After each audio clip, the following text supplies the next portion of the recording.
guys, welcome back to our channel. I'm Michelle. And for those of you that are new here, welcome to our channel. My name is Jessie. And we are Momsoncrime. And on this channel, we talk about true crime stories and all things paranormal.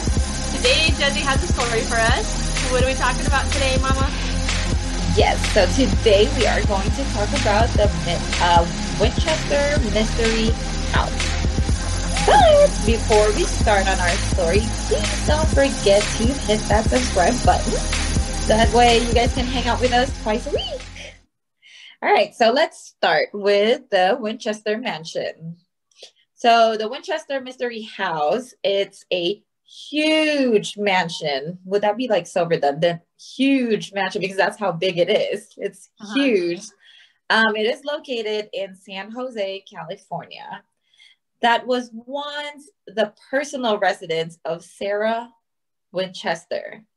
So this big ass house, she lived there for 30 something years by herself. But before we get into the house, so Sarah Darlene Lockwood Winchester, she was born in 1839 and she passed away September 5th, 1922. She was born in New Haven, Connecticut. And that's where she met her husband, William Wirt Winchester. He was the only son of the owner of the Winchester Repeating Arms Company. So, you know, they're very rich, very, very rich. So they got married on September 30th, 1862. And then the couple, they had a daughter, Annie Pardee Winchester. She was born June 15, 1866. But unfortunately, on July 25th, 1886, when she was only, a month old, she died of marasmus. I think that's how you say it. Marasmus is like a severe malnutrition characterized by energy deficiency. So, you know, it just happens, like, especially with kids.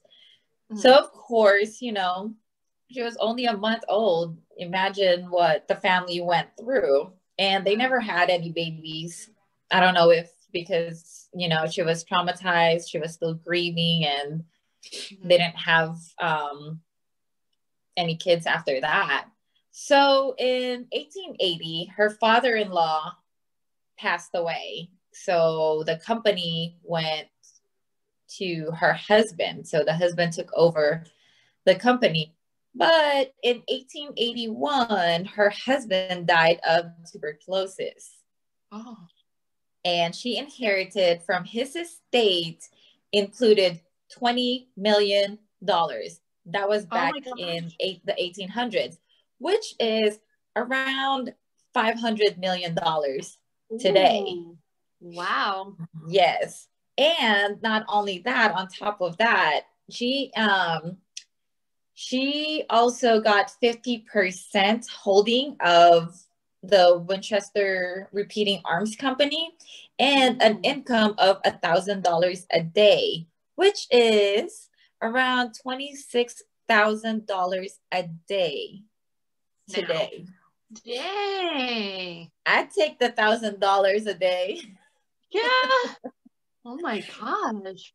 Yeah. So that made her, you know, one of the wealthiest women on earth or in the world at that time.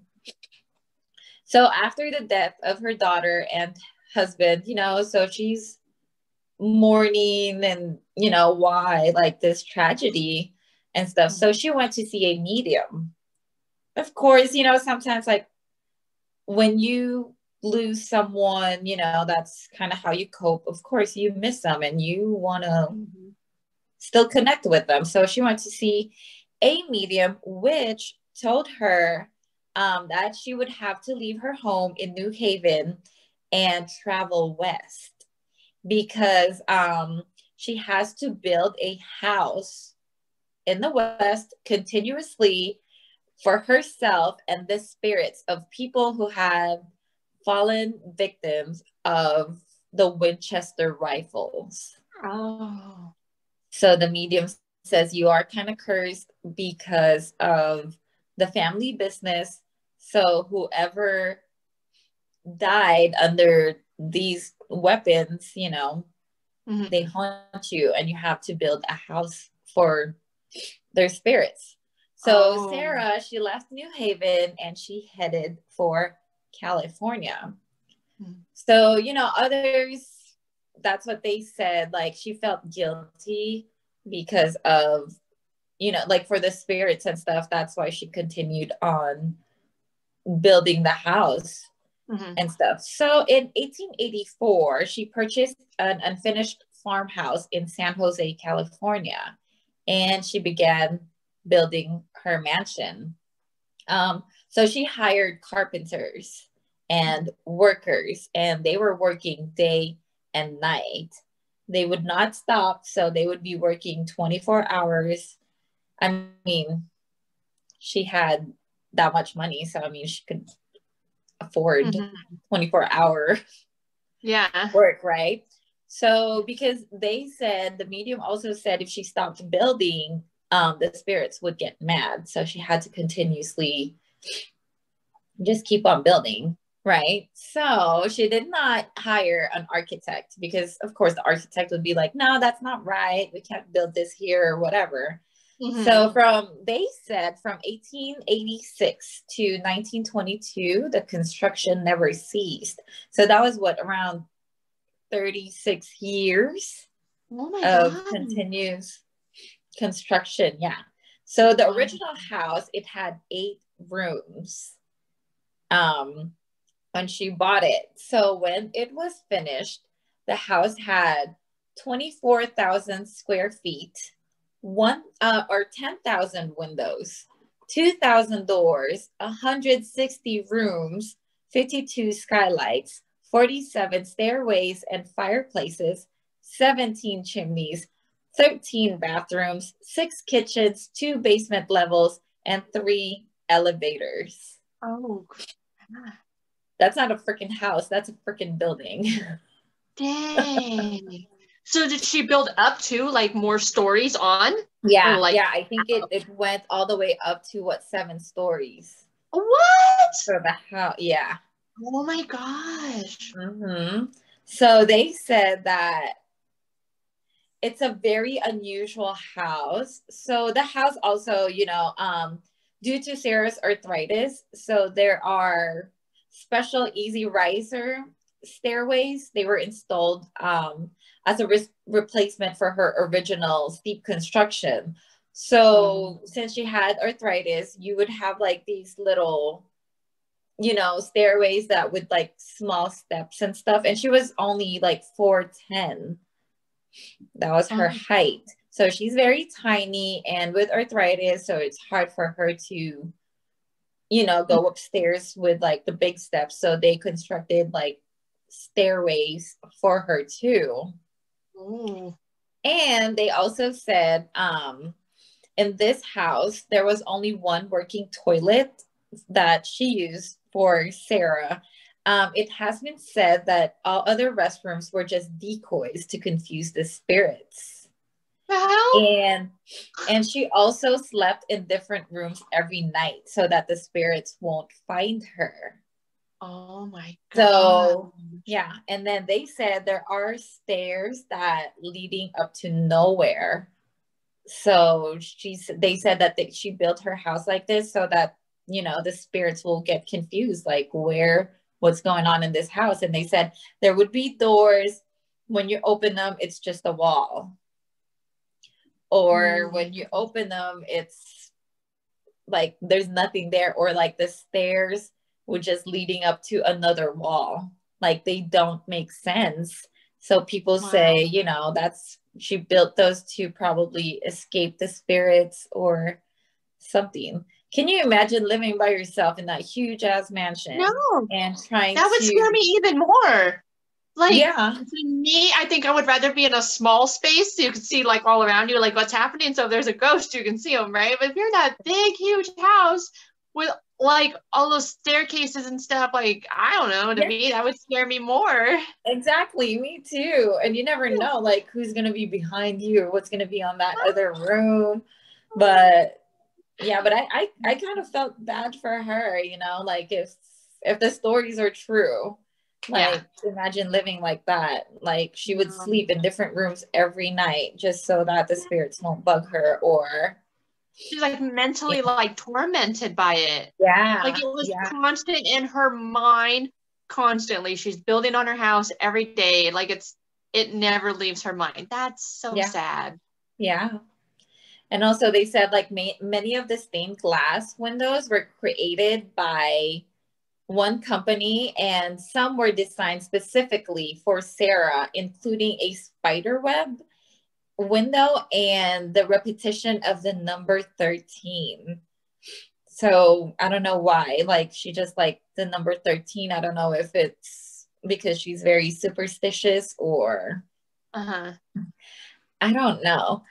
But on September 5th, 1922, Sarah Winchester passed away in her sleep of heart failure. Um, Her remains, they were transferred to New Haven, Connecticut, where she was buried next to her husband and their infant child in Evergreen Cemetery. So on her will, she left a written will that had in 13 sections, which she signed 13 times. So I don't know what her uh-huh. fascination with like 13 was. And the belongings inside the Winchester Mansion, they were left to her niece, Marion I. Marriott, who, you know, took whatever she wanted and then she auctioned off the rest. They said it took movers 8 truckloads a day for 6.5 weeks to empty the house, you Mm. know, but although biographers has not been able to find evidence to support that claim because they Mm. said how come there were no known auction of the Winchester house or the Winchester Mhm. mansion, right? Yeah.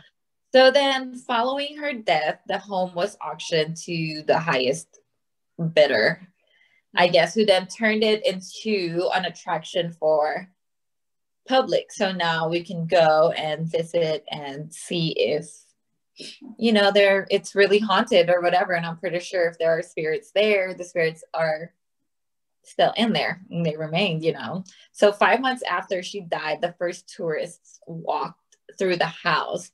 Oh, that's quick. And huh? That's quick. Yeah, it was pretty quick. Mm. It was pretty quick after because you know, like even neighbors and stuff, they were very curious about her because they said like she kept to herself. Like Uh-huh. she used to be like this rich socialite, you know, and then after the her husband and her daughter passed away, she just kept to herself and just kept on building and building. And she was very private. Like she's a very private person. And there was also one article that I was reading. They said that who was the president at that time? The president at that time wanted to visit the mansion, but then I guess they said that she kind of refused because you know she didn't want rumors or anything circulating. She didn't want to be out in like public or whatever. She just kept to herself. She just kept on building and until she passed away. So, to this day, a number of employees and some visitors or tourists claim to have crossed paths with ghosts. So they said there's this one, they described this man, you know, huge with overalls and stuff. They named him, his name is Clyde. They called that ghost Clyde with mustache, you know. And then they said sometimes they see him pushing a wheelbarrow in the basement or trying to repair the fireplace in the ballroom. And then sometimes the tourists, they would go to the employees and be like, hey, we really like that actor that you guys hired over there, you know, like fixing um the fireplace or doing this and that. And the employees are like, we don't have any actors in this house. Like, you know, like there's no actors or whatever. And when they would describe him, it matched. So, you know, they dug into like pictures and stuff, like whatever. So they found a picture and they said, yeah, that's him. And he was a worker for Sarah back in the day. Yeah. And then they said, you know, there would be like tugs. You would feel like tugs on your shirt or your hair, you know. And then one employee said they were closing out, no more tourists or anything. So they were trying to clean and they heard footsteps. So imagine this house had like multiple stories, right? So went upstairs and he kept on saying, we're closed. Please, you know, find the exit or follow my voice because the tour is over. Kept on looking and looking, found no one. And he said every time he would go one level up, he would hear the footsteps above him again. So he would go up and then, yeah. And then even one employee said after closing and everything, they all said goodbye. So he was in his car trying to get ready to leave. When he looked in his rearview mirror, the lights were on. He was like, no, I remember I was walking out of there and it was dark. We went, you know, and then it was just bright. Went back in, turned everything off. And then he said, do you remember walking out, looking back? Okay, everything's turned off. Went back to his car. Lights were turned on again. He said he did not go back. He just went home. The ghosts weren't ready to go to sleep yet. I'm not going back. I would not go back. I'd be like, all right, you guys want the lights on? I would have gone back the first time. Right, exactly. I'd be like, nope, I know myself. I turned the lights off. Yeah. But yeah, that was her story. Some say that she really did believe in spirits, but some say that was her way of coping, you know, because of her loss. Didn't she do seances like every night? Yeah. Oh yeah. That's what they said too. So they said that she used to do seances and stuff, talk to the dead or whatever. But they said there's this one article that I was reading too, said that was not really true, because back in the day, seances, they were known for like a social gathering. You would not just do it by yourself. So it's more like, let's have some drinks, let's do some seances, and you have your friends with you, right? So they said she didn't really do it because, or not unless she really did it, but she did it by herself. So how come people don't do that anymore? I want to do that. Why don't people like a gathering? They have a seance. Why not? Let's do it. I would be there, but I wouldn't participate. I'd probably be watching. I'm like too scared. And it can't be in my house. No, it can't be in my house either. I have a boys. I have babies. So, Mama, what would you rather have? Would you rather have all that money that she had, and like, let's say, like, you have a very nice house, not like something so huge, like a house that you really, really want, like a dream house, but you are haunted by like spirits every day, or would you rather be homeless till the day you die? The money in the house and the ghost. Really? Oh my gosh, I don't know what I would want. But you're by yourself. You're by yourself. I can get along with them. You're not married. Let's say you don't have any kids or anything. Yeah.